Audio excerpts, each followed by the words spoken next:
Yeah, good evening all. So this is Hitesh, and I welcome you on behalf of Progressive Students Forum TISS. For those who are unknown and do not know what PSF is, let me tell you in very brief that it is a student initiative based in TISS Mumbai, that is Tata Institute of Social Sciences, and we believe that it is imperative that students build democratic and secular spaces that would enable critical engagement with the emerging socio-economic and political environment. So the Progressive Students Forum, we are as an effort to build such a space in the campus of TISS. And through such open debates and seminars and other collective initiatives as well, we aim to evolve a culture of rational and inclusive thinking. And as all of you know that today's webinar discussion is also the part of this project.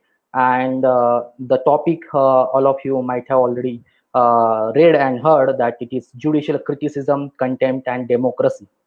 So just after announcing this session, we thought to have a contempt check with the Supreme Court, but then we realized that today we have Justice J. Chelmeshwar with us, so we don't really have to worry about it. So let me tell you about Justice Chelmeshwar in brief. He has served as the justice on as a judge on in the Supreme Court, and he also has served as the Chief Justice of Kerala High Court and Guwahati High Court. So as we all of us know that the contempt issue has the history of it, and since the British Raj, it has been in the discussion. So the recent Prashant Bhushan case has also brought this issue of criticism and the contempt of judiciary within the democratic framework, and that's what we are here to discuss. So whether it is the case of politics or the power, but not the law, or is there a fine line between the contempt and the criticism, or a distinction between them is quite clear. So to discuss all these questions, I request Justice Chelmeshwar to start with it. Justice, sir. Yeah. Well, Hitesh and all the participants, first of all, am I clearly audible? Tell me at any point of time if I'm Yes, not sir. audible, okay? Yes, sir, you're audible. Okay. Now, before I say anything about the topic today, I would like to ask a question to the participants, a couple of questions. Just anybody can answer if they wish. If they don't want to answer, that's a different story. Now, what do you people understand by the word democracy? Can somebody answer this question to me? What is your understanding of the word democracy?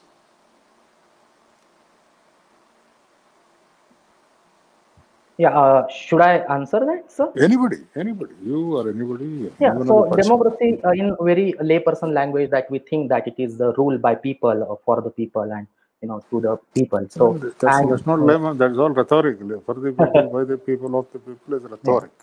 It's not So lemma. where Second thing is, maybe somebody studying in the Tata Institute of Social Sciences can't afford to say layperson. Anyway, it's all right. So broadly, what you understand is it's the participation of the people in the process of governance. In substance, that's what you want to say. Okay. yeah.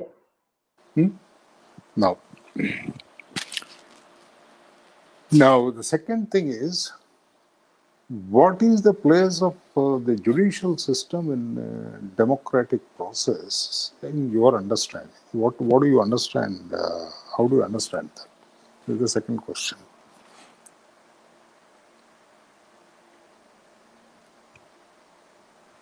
Hello. Yeah. Yeah. Did you get my question? So, sir, can you please repeat? Sorry. Yeah. See, what do you understand Yeah. to be the role of the judiciary in a democratic system of governance? Yeah. How do you understand it? Yeah. So, sir, it is considered as the guardian of the constitution, which ensures the rights of the people, and also whatever there is in the preamble, that equality, liberty, and fraternity. So that is what it will have to ensure that it is intact. Okay. So, okay, that's all. Now, democracy has various shades. Now, we have studied the human history even broadly, not the minute details of the history. The organization of the governance, in other words, jurisprudentially, what we call the organization of the state. I'm not talking about a geographical state, the jurisprudential state, can can take many forms. It varied with time and place. For a long time in the human history, the organization was dependent upon mostly individuals. That was the monarchical system of governance, which prevailed in various parts of the world. In almost every part of the world, the monarchical system. The what kind of monarchs and what titles they bore at a given point of time in India or Egypt or UK is a different story. The system is essentially monarchical. It depends upon one man and his whims and fancies. That was the monarchical system. With the evolution of the human race, slowly, of course, there even in ancient days, ancient periods, there were small pockets here and there where the organization of the state was not exclusively in the hands of an individual, but in a group of persons, what is come to be described as oligarchies, a set of people. Now, the process of the evolution, slowly the society started demanding that the people, the ruled, should also have a say in the matter of the administration of the state. And they should be allowed to have a say in deciding what rules and regulations, what we call law broadly, should govern them, that they are entitled to frame the rules themselves, people in general. How they frame the rules, whether all the 130 crores of Indian population can sit together and frame the rules, or there is with this electoral process is a device by which people choose the representatives and this under the constitutional system. But this is broadly the thing: governance through the elected representatives. Now that therefore, democracy means if all the 130 crores of people can get together and decide what law should be made for them, also it's democracy. Or if they choose a system by which they elect representatives who, according to, who would decide what laws should be made and what laws, and how those laws made by the lawmaking body, what we call the legislature, secures the enforcement of those laws is another process. Ultimately, the rule of the process of a democracy is that there is as we see it today under the Indian Constitution, there is a legislature. Of course, once again, there is a division. The union level, there is a larger legislature of the parliament which deals with the laws which can cover the entire country, and at the state level, the geographical states level, the smaller legislature, smaller in the sense of the magnitude, size.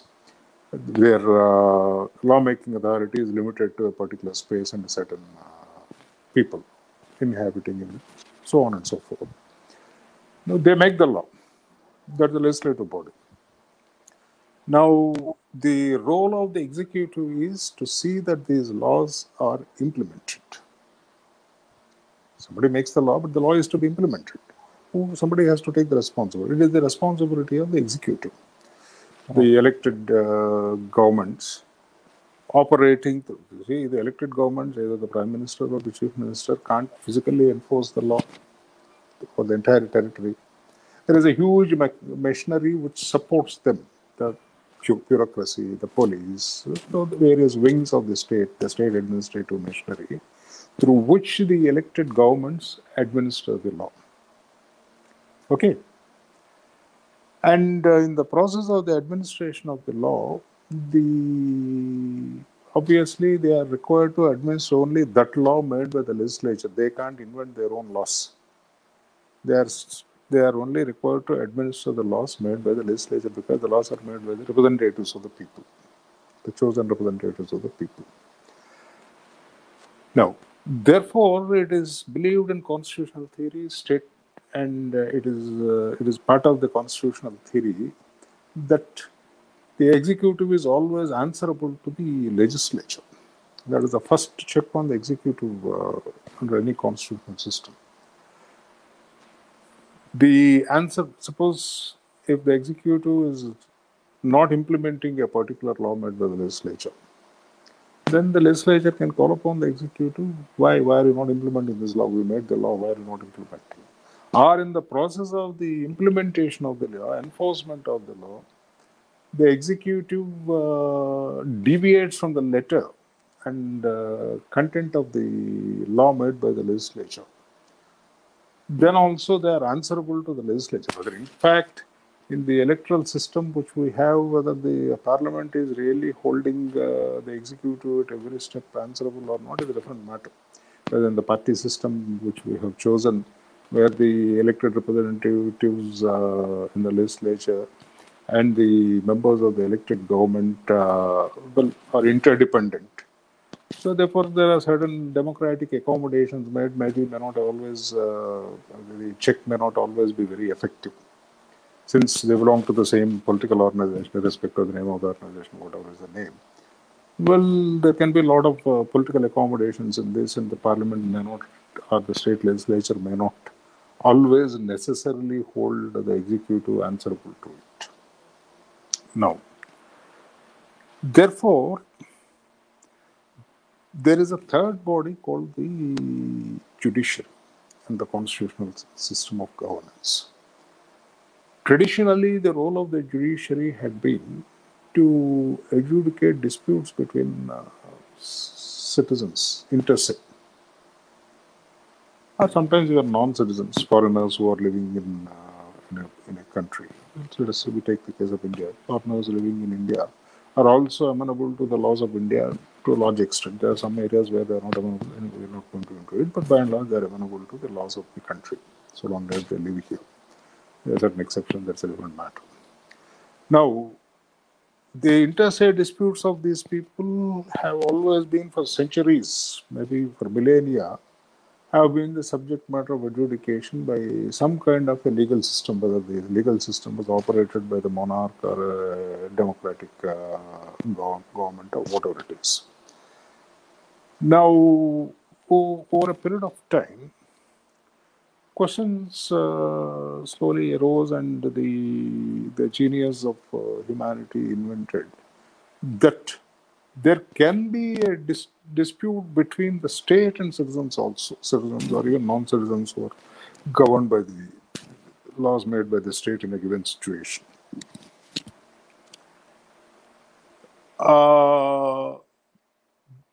Then, to what extent they can be adjudicated upon by the legal framework existing under the Constitution is the question ultimately.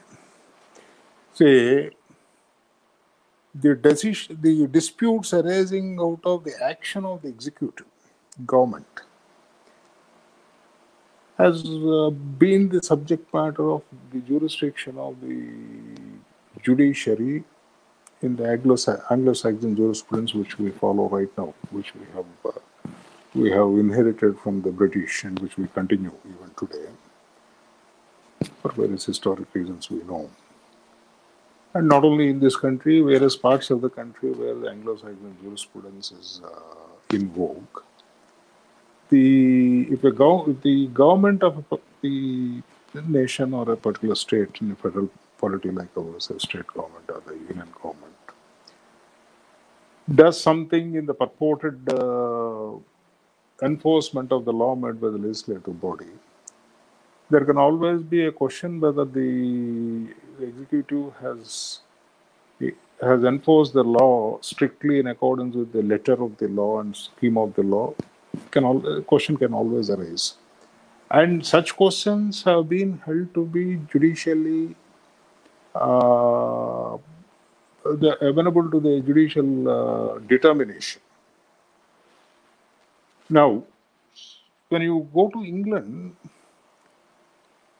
when a law is made by the Parliament, the correctness, the legality of the law can never be questioned. Once Parliament makes the law, that's the last word. No court can adjudicate upon the correctness of that law. But once again, with the evolution, what happened in various countries, the jurisdiction or authority to determine the legality of a particular law made by the sovereign legislative body is also recognized to be a part of the jurisdiction of the courts, and this theory took its firm roots starting with the United States. Under the written constitution, whether the law made by the legislature is consistent with the fundamental law, that is the constitution, or not, is a question which is asserted to be the part of the jurisdiction of the judiciary, the highest court of this country, or depending upon the various factors. Maybe even the lower courts can adjudicate it. In America, even a district court can go into the constitutionality of that. That's another point. But such a responsibility or authority or jurisdiction, whatever name you call it, is also there in the judiciary. In other words, even in disputes between the state and its citizens or subjects, so the subjects is a larger word which takes in not only citizens, even non-citizens also, are amenable to the jurisdiction, is the theory on the basis of which we have adopted our constitution. In which case, what is the requirement of an adjudicator, irrespective of the fact whether the dispute is between private parties or between private parties and the state, or whatever combination the dispute is. One basic requirement of fairness is a man or woman who is, or the body which is determining the dispute must be fair and impartial. That is the basic norm of fairness, that the adjudicator can't be prejudiced or biased in favor of one of the parties. That's a logical first principle. Therefore, it is always accepted that an independent judiciary is a requirement of a healthy democracy. Ultimately, it is said that the hallmark of a good democracy is an independent judge. If the judiciary is independent, then it is considered to be a good democracy. Now, this is broadly the relationship between the judiciary and the executive and the legislature. Broadly, the topic is too vast, but with a limited time. Now, in the process, for today's discussion, since you have chosen this business of the contempt of courts, each one of these bodies, for example, legislative bodies and the judiciary, have certain protection. In the context of the legislative bodies, it's called the privileges of the legislative body, the parliamentary privileges, or the privileges of the state assembly, whatever it is, privileges that has certain minimum decent conduct in dealing with these bodies is expected. Now, one of the core elements of a democracy is free speech, because any democracy, ultimately, if people do not have the right to speak freely what they believe, not only against your own neighbor, but against the government, against the various organs of the government, and various bodies or individuals running the government or the legislature, is essentially a part of, is believed. For centuries now, it is believed that people have a right to speak out freely, because without a free speech, there is no fairness. Ultimately, if I'm saying something, and if you don't have the freedom to say, look here, old man, what you are saying is not right, well, there is no way of finding out the truth. Whether what I am saying is right or you are saying right is, because only when a free speech is allowed, then there is a possibility of arriving at the truth. So therefore, it's an essential requirement of free speech. But there are limitations. Merely because somebody has a right to speak freely, it doesn't mean that he can talk anything and everything, whatever that goes on his mind. We forget about the state contempt, the legislative privileges, and all those things. Even with reference to your own family members and neighbors, there are certain norms of decency, morality, even in the matter of speech. Forget about governments and courts for some time. Suppose if you don't talk in a civilized manner to your neighbor, what would happen immediately? There will be a fist fight. And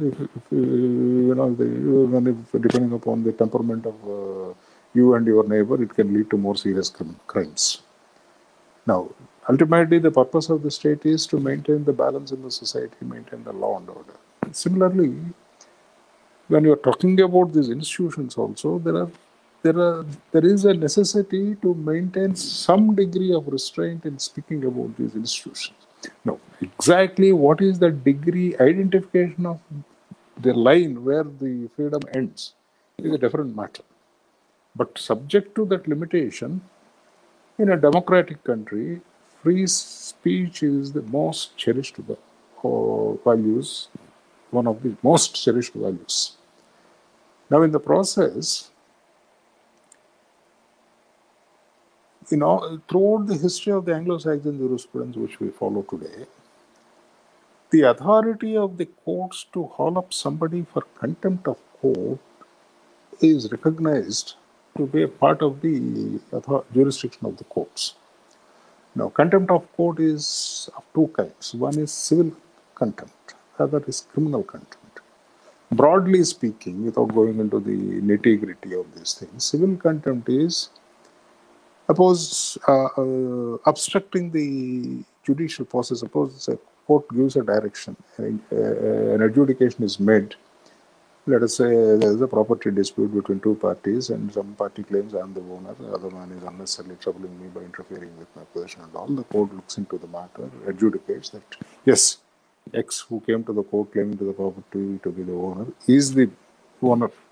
He is entitled for a peaceful enjoyment of the property, and therefore enjoins the other person from interfering with the possession of X. Now, if in spite of that determination, that Y, who is a party to the dispute, still interferes with the position of the thing, then he is obstructing the judicial process. He is not allowing the process to be effective. That is civil contempt. I am giving you, it's a broad example. Don't take it to be this only the exhaustive description of that civil contempt. Broadly, just for the limited time I am saying.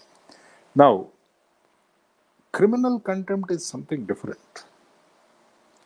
Criminal contempt is when the adjudication is going on in the court.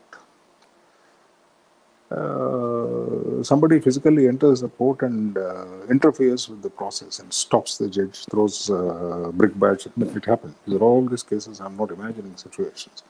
There was an incident in Britain. Somebody threw a book at the judge when the process was going on. How the court dealt is a different matter. The judge was sitting, leaning to the side. The judge had the sense of humor to say, look here, if I had been an upright judge, I would have ceased to be a judge, because since he leaned aside, the book missed the target and the man escaped unhurt. Well, that's a question of this thing. But, there's one example, extreme example of criminal contempt.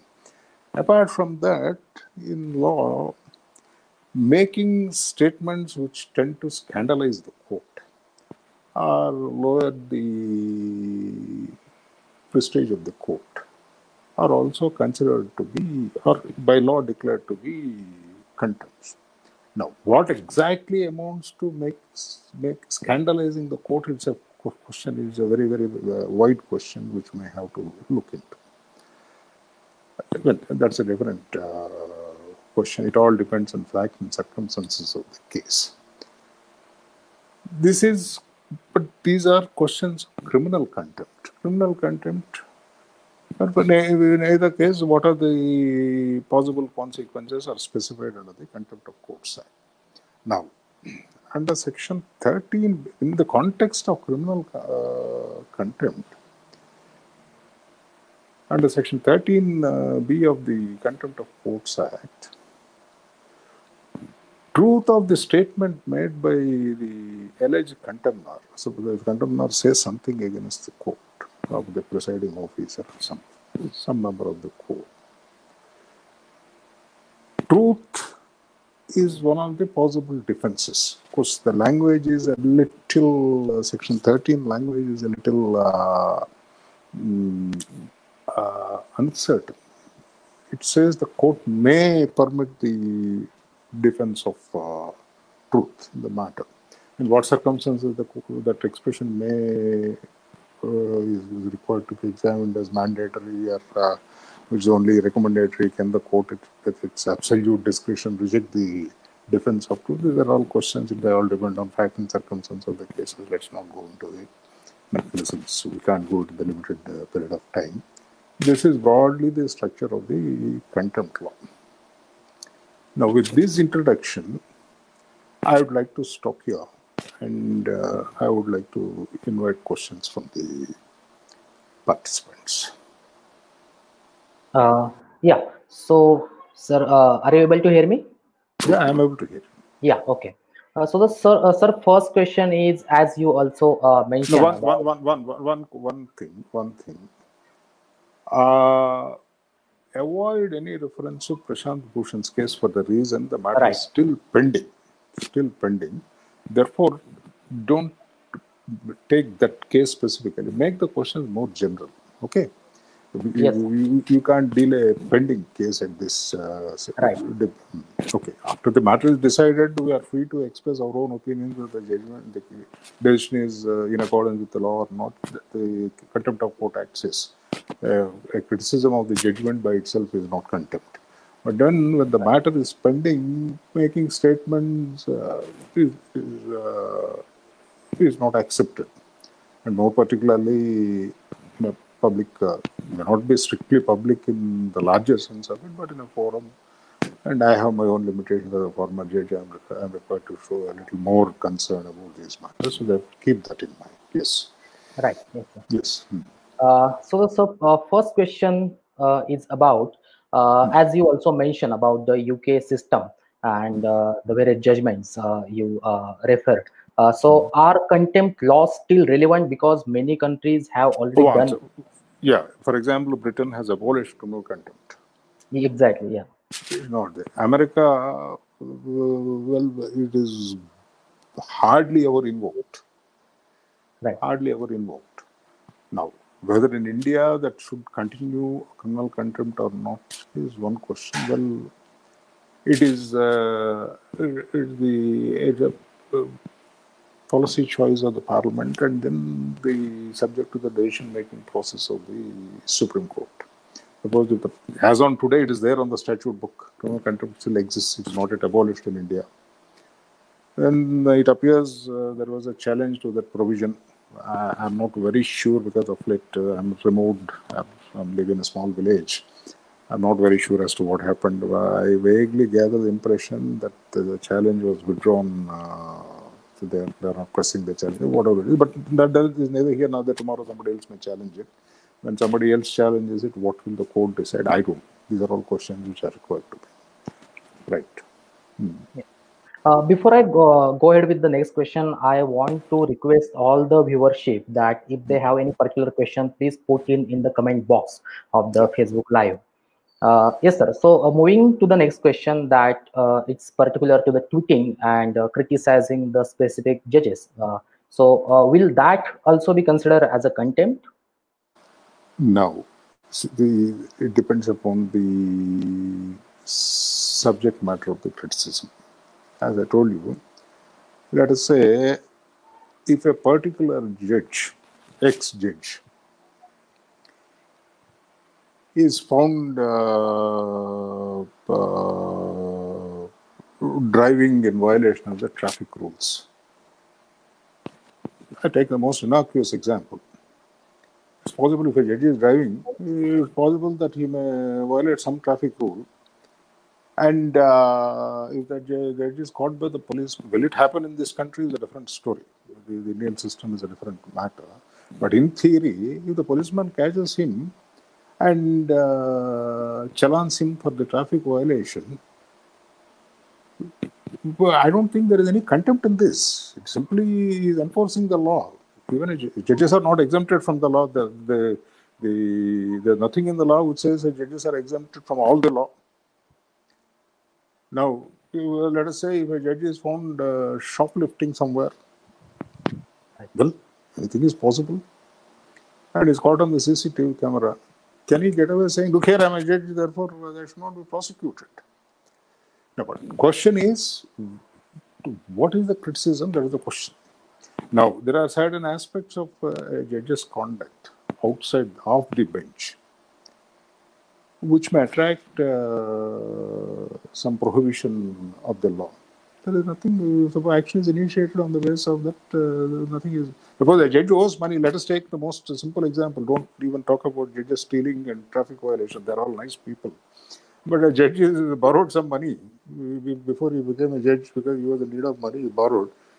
He doesn't pay it back. The other man is entitled to sue. Actually, in the context of the President of India, if you see the Constitution, even in case of a civil dispute, there are certain procedures to be followed before the President is sued. Forget about the criminal law. Criminal law, throughout the incumbency, of course, there are certain exemptions in favor of the President of India. But even in the context of civil liabilities of the President, the Constitution says a certain procedure is to be followed. He'll have to be first put on notice, look here, you owe me money, then so on and so forth, and then give him some time. If man doesn't still pay, then there's the procedure. But at least this kind of an immunity is not there for judges. Right. Not there for judges. So therefore, it all depends on the conduct. When you talk about the conduct of the judge, there are various shades of the conduct in various aspects of a judge's life. Now, what is it that is being talked about? Now, if you are talking about a judge's conduct as a judge, not in his private capacity, or driving a car or borrowing money from somebody or something, but in deciding a case, if you are commenting about his conduct, once he decides the case, you may say, look here, his judgment is defective. For these principles, X, Y, Z principles, these are the precedents. This judgment is in violation of the precedent and therefore the judgment is wrong.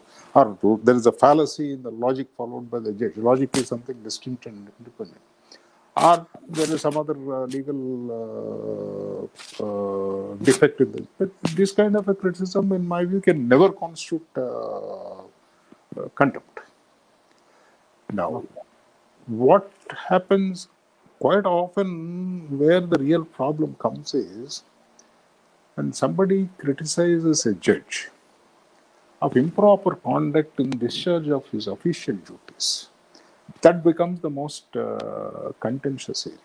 To what extent it can be said is the question. Now, improper conduct could be, there are various possibilities of improper conduct. That such a thing is possible is theoretically the Constitution itself Constitution itself recognizes. One of the grounds for impeachment is misbehavior. Misbehavior as a judge in discharge of his duties. So the Constitution makers were aware of the fact that even judges are human beings, and there can be an occasion once in a way here and there some judge might misbehave in discharge of his duties. Then there is a way of dealing with it.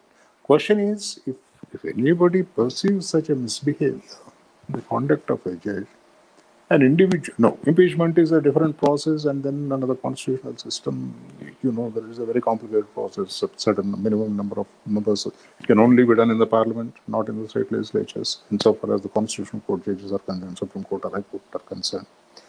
It's a long process. But whether a citizen has a right to speak about it or not is the question.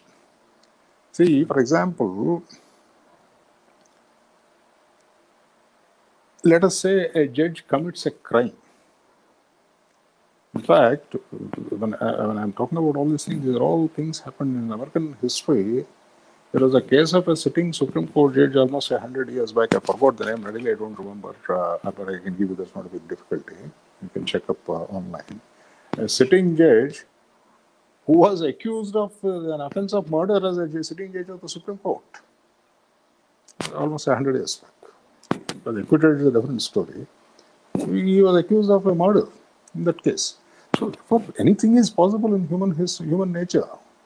Suppose if somebody believes that a judge is guilty of an offense under law, a prohibited thing under law, offense, because offenses are activities which are prohibited. Not every prohibited activity is an offense. The legislature defines what is an offense, because if it's an offense, then it is followed by a punishment. Only then it becomes an offense. Otherwise, simple prohibition has civil consequences. But if a judge is accused of an offense, can he be prosecuted is one question. Now, in one of the earlier judgments of the Supreme Court, popularly or unpopularly known as Veeraswamy's case, the Supreme Court laid down, a constituent bench of the Supreme Court laid down, that a judge of the Supreme Court or the High Court cannot be prosecuted unless prior clearance of the Chief Justice of India is taken. This is the judgment. There are questions: why did the Supreme Court say why should a different law apply to them? For ordinary people, if somebody, you can walk into the court today. I'm an ordinary man. I'm a retired man. I'm like anybody, any other citizen in this country. If somebody wants to accuse me of some crime, they can straight walk into the police station and make a report that this man has done so and so crime. The police is required to register it and investigate. But in the case of a sitting judge, you can't do it because of Veeraswamy's judgment. The reason there is a logic behind it is the office of a judge, by the very nature of it, is a vulnerable. See, remember, Hitesh, every case I decide as a judge, I've been a judge for 21 years. Right. Every case I decided, I make one enemy. Because there are two parties to a case, only one party can win logically, both the parties can win a case. So the losing party always has, the most charitable comment a losing party can make about a judge is that this fellow doesn't know the law. If somebody says that I decided so and so case because I didn't know the law, I'll be very happy and I'll thank him. I'll salute him. Okay, thank you. Maybe I have limited capacity to know the law. Maybe I'm wrong. Subject on appeal. Of course, once I reach the Supreme Court, there's no further appeal. But until then, there are appeals available. What I decided as a High Court. And afterwards, sky is the limit. The losing party may suspect that I did it out of some corrupt motive. I accepted money, or I was influenced by X, Y, Z politician, so on. These are all possible things. But the point is this. If every losing party starts accusing a judge of this kind of one of these things, it will be difficult for the judge to function because he's constantly under fear. So the result is either he'll simply not decide anything, keep on adjourning matters, or a lot of things can happen. It's not so. Therefore, and more particularly, when the judiciary has the authority to decide the disputes between the state and citizens. State is a very powerful body. The governments are very powerful bodies, executive governments at the state level or the Delhi level. Now, if a judge is inconvenient, he is deciding things which is not to their liking. Quite often it happens that judges decide some action of the government or the other is illegal. So the government is not happy with it. If people sitting in the government are not democratic enough to take these things as part of the system, there is a possibility of always creating a complaint. I have one question on that, sir. As you mentioned, that the dispute between the state and the people. So this issue of disputes between the state and the people, does it transcend to the dispute between the state along with the judges versus the people?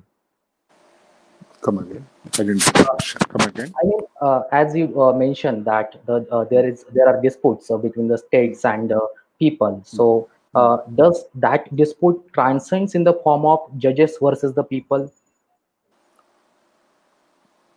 It all depends on all perceptions, isn't it? They're all perceptions. See, for example, you take the Indian history. You people were not born at that point of time. In 70s, government always the government of that day had an accusation against some of the judges of the Supreme Court, saying that they are unmindful of the social realities. They are not committed to the constitutional ideals of establishing the form of government which the government believed is the right form of government. So they used to say, then of course a doctrine of committed judiciary was quoted. So therefore they're all perceptions. What the government believed those days to be the best way of running the state was abandoned in 1990. See, in 1970s and 60s, everybody in the establishment thought that the socialistic pattern of the state is the most ideal form of state. And all effort of the state, the government and legislature, and also the judiciary should be to secure that socialistic pattern of life, the state establishment. In 1990, things changed suddenly for various economic and historic reasons. Well, the government of India started believing, look here, it may not be the ideal, but then there's something in between. This whole globalization, opening up of the economy, free trade, so many things have come in. These are all concepts you know, at least. I guess you must be studying these things as students of social science. Now, so therefore, they're all perceptions varying with time and place, and even perhaps institutions.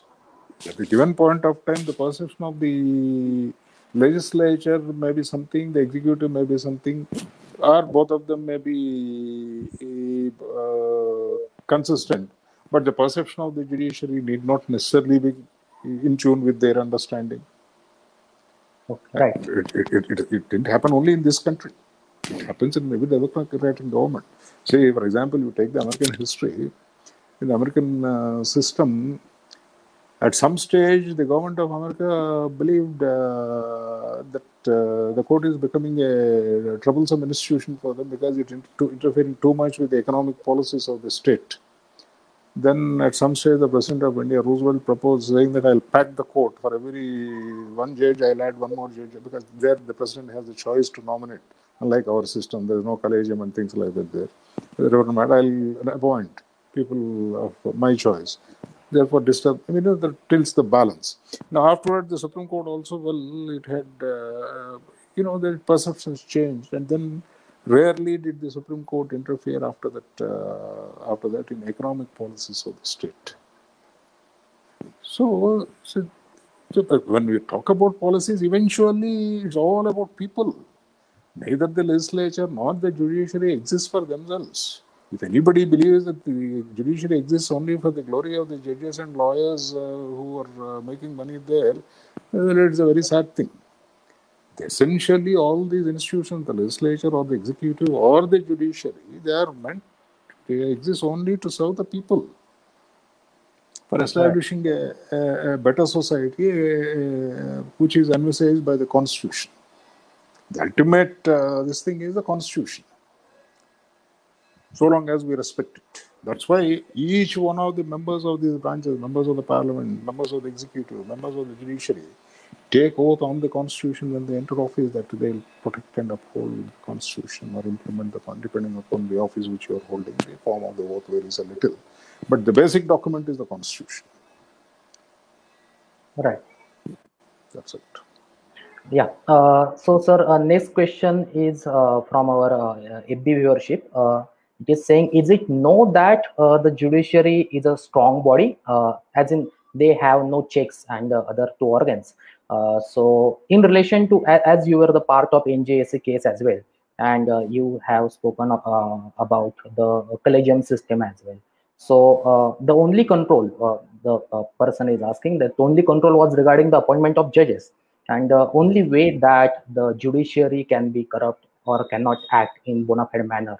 So is it when it accepts material benefits or promises of higher position posts after the retirement? So we have seen many people, judges after retirement, they have taken the positions from the offered by the government. So See, not necessarily every judge who is accepting a post to retire will benefit some office or something, necessarily doing it out of a corrupt motive. Not necessarily. See, point is, so long as the law requires quite a large number of laws in this country require certain offices to be held by a retired High Court judge or a retired Supreme Court judge. If we believe that anybody retiring and then accepting an office is doing it out of a corrupt motive, then that law can't be implemented. Now, Parliament or legislative assemblies may tomorrow think that let us do away with this practice. No retired judge should be appointed for anything. Then, of course, nobody can go there. But so long as the Parliament says, yes, a particular... See, reason is this. There are certain officers, let us say some of these tribunals or some of these bodies, where the expertise of a retired judge, the knowledge and the discipline of a retired judge, discipline in the sense of the subject discipline. I'm not talking about personal discipline, whether he plays golf or he takes a whiskey. I'm not talking about it. The discipline of the subject is useful for the people of this country. Parliament says, look here, this body should be headed by, or one of the judges should be a member of this body. Necessarily, when you talk about the implementation of the law, you have to appoint a retired judge. By itself, it's not. But question is,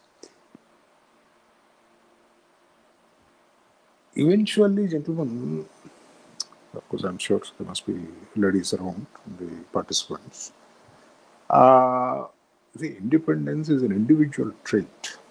It doesn't depend upon any one of these external factors completely, whether I accept or not a particular post-retirement benefit. I can still be independent while in office and accept it. No, but then question is one of the possibility and one of the perception once again. So long as this possibility is there, there is always a perception saying that, look here, well, this man is trying to please the government for a post-retirement job. Now, one possible way out is keep a cooling off period.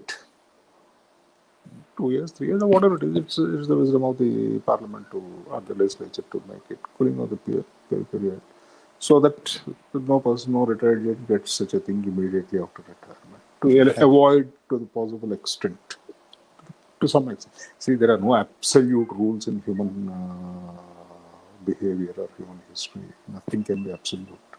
There are too many variables in this. Sir, I have a supplementary question to this. Would you have accepted such offer? 2 years before my retirement, I made a public announcement that I am not accepting any office under any government, irrespective of center, state, this party or that party. I will not accept any of it. Not because I believe that that would be a corrupt thing or something like that. I simply didn't want it. I just wanted to live freely after retirement. Okay, I have spent 65 years and then 21 years as a judge. Then I thought I am entitled for some freedom. Therefore, I said, I'm not saying, not because it's not necessarily that I'm incapable of deciding impartially, even if I accept it. I still have the confidence. Even today, if I accept an office under some, whether I'll accept or not is a different thing. I can still decide independently. I'll not be worried about what the government thinks. See, if I could do it as a sitting judge of the court, High Court or Supreme Court, why can't I do it today is a different matter. Question is a personal attribute. Even sitting as a judge, somebody may oblige somebody. That's a different matter.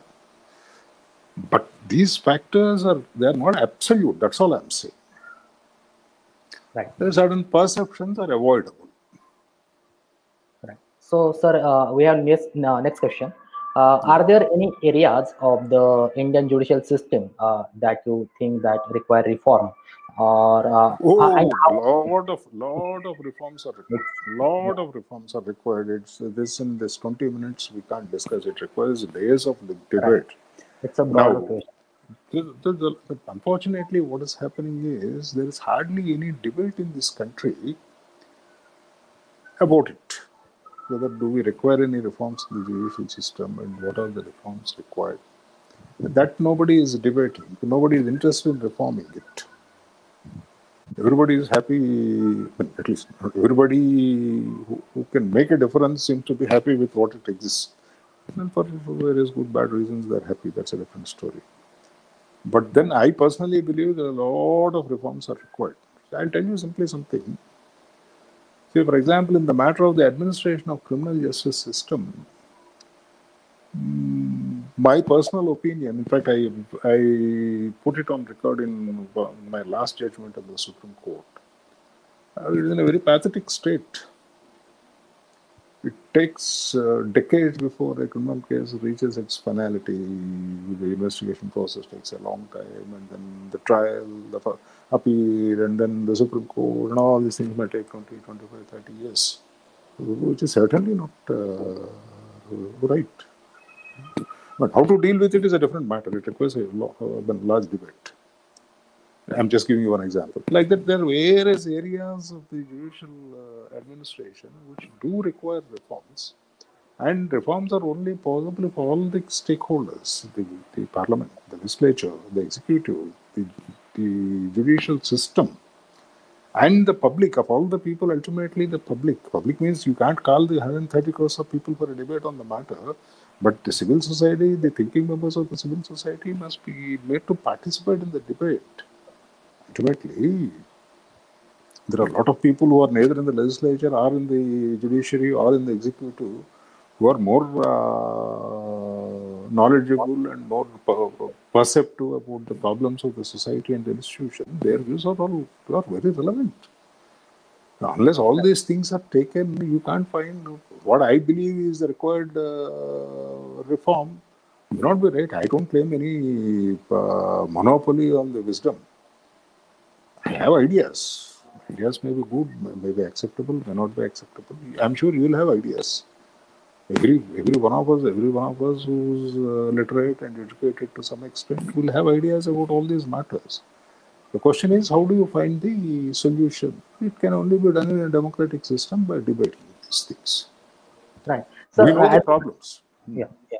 As you mentioned that it should be discussed in civil society, but don't you think that such contempt cases would discourage people to discuss about the judicial reforms in the public discourse or in the public domain? Now, yes. See, broad, whether if you stop all debate about it, certainly is not good. As I told you, I said, don't make any reference to the pending case. Let it be decided. We'll debate it later. But any proceeding against the debate is certainly not good for the health of the democracy. If there are two conflicting values, one is the free speech and the other one is, let us say the upholding the dignity of the legislature. Forget about the court for the time being. Which should give way to the other one is a question. I believe, and quite a large number of people believe all over the world, that free speech is something more valuable than any other value which democracies cherish. If that one right is protected, it will take care of the other rights. Once you restrict that right or demolish that right, nothing much may survive in a democracy. It is a belief which large number of people in the democratic countries believe. Yeah. We have last two questions, sir.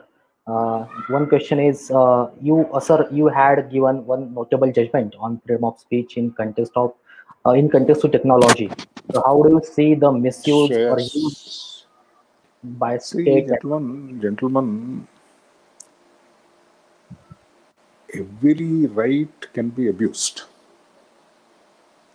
But question is, as I mentioned to you, we believed at that day when we delivered the judgment. In fact, obviously you are referring to Shreya Shingal, that Section 66 of the Information Technology Act, decided by a bench presided over by me, and the judgment was actually penned by Brother Rohinton Nariman. Both of us heard the matter. Because obviously, were two judges here, both of them don't write alternative sentences, only one can write. Two different opinions could have been written, but then I didn't feel the necessity after reading the erudite judgment of Justice Nariman. I didn't feel the need to write one more opinion on that. I thought it will only be diluting the beauty of the thing, so I simply concurred with him. Well, that freedom is more important. Well, actually, I'll tell you, it is bound to be misused. In fact, after some of these events in my own personal life after that press conference, there are a lot of invective poured on the internet and so many things. Well, somebody said, okay, you struck down the 66 here, now you have fun with this. I said, look here, I accept it. I'm only conscious of it. This is the little small price I pay for my larger liberties as a citizen of this country. If you abuse us here and there, well, all right, I take it. That's their point of view, their freedom of speech. And some of it is not very decent speech also, I know. But fair enough, well, I accept it. I accept it. If you don't, this thing, the larger democratic values are at peril. That's what I believed. Even today, I believe it. Right. Yeah. So, sir, next question we have is, if somebody has a dissent or disagreement with the court in a democracy, could it be considered as a contempt of court? That's what I told you, no? Subject to that fine line where you are not supposed to cross, it won't be. In fact, where is that fine? Where do you draw that fine line?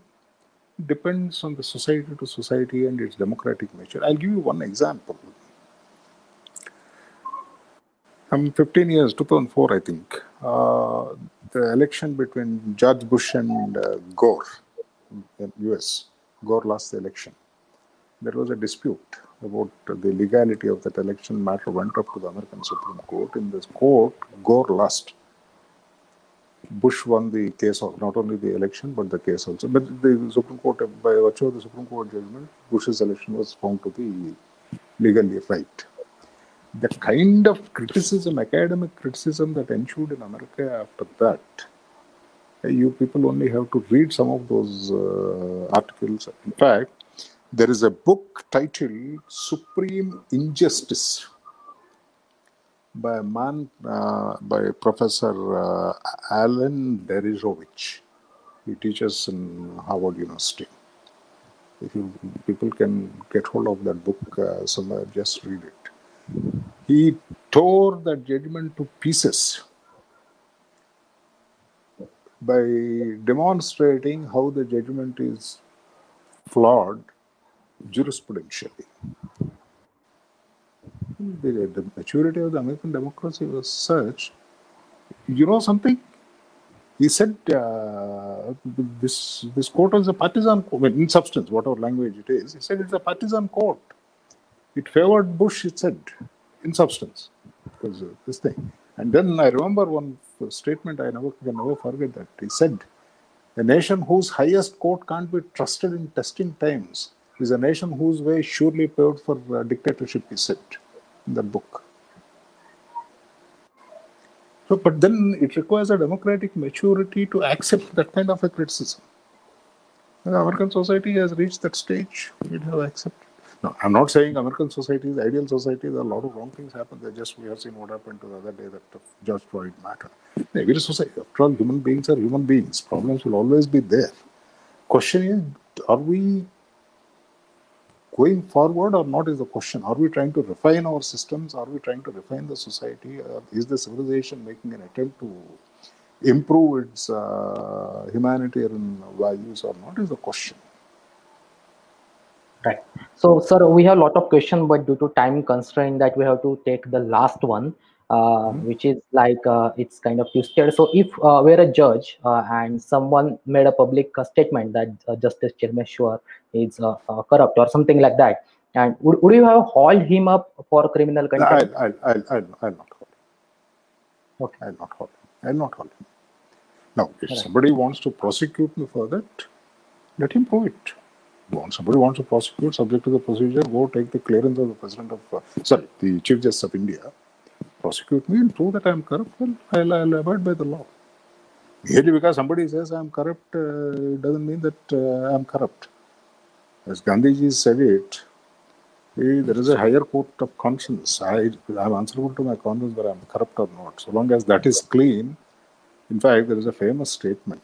When Cromwell was the Lord Protector of England for 6 years or so after beheading Charles, he became the Lord Protector. Some scurrilous material was circulated against him.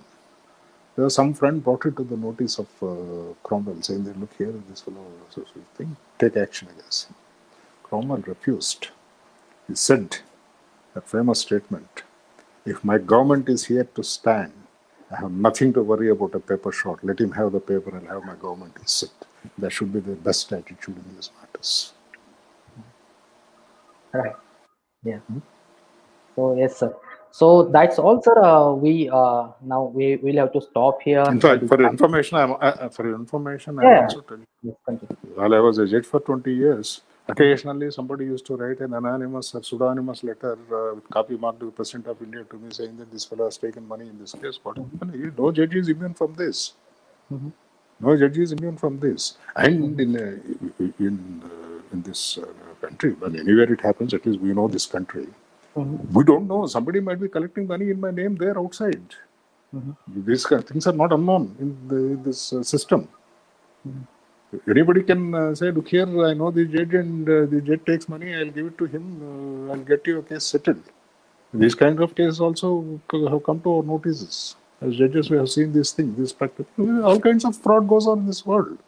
So therefore, the people, if somebody believes, well, the question is this: if we start getting perturbed about these things, then you will not be able to discharge you. You are ultimately answerable to your conscience. And if your conscience is clear, don't bother about it. Well, if somebody wants to prove it, let him prove. If I'm corrupt, I'll have to go out. I'll have to take the punishment. Yeah, right.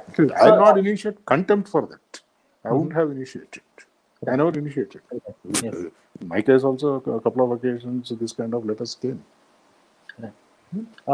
Sir, we are saying the last question, but we keep asking you. This is the last one for sure. So the question is, what is just like the judge mentioned the legal system, saying that not the last opportunity. Well, this last opportunity keeps coming number of times. Yeah. So, what is your opinion about the Supreme Court refusing to hear the case on abrogation of Article 370? I know it is broader, but I hope you will be. What is the question again? What is your opinion about the Supreme Court refusing to hear the case on the abrogation of Article 370? What is my opinion about it? The court doesn't find time to hear the case. Well, what could be my opinion about it? See, these questions arise. I'll tell you something. You are talking about reform. See, this is one area where. Why are you asking this question? See, there are cases pending in the Supreme Court for the last 15 years. Maybe some of them are pending for 20 years. Now, which case? There are two ways of doing it. Simply go strictly by the seniority of the case. Earliest case first, then nobody could raise a question. Well, Kashmir case will have to wait for the next 20 years perhaps. Now,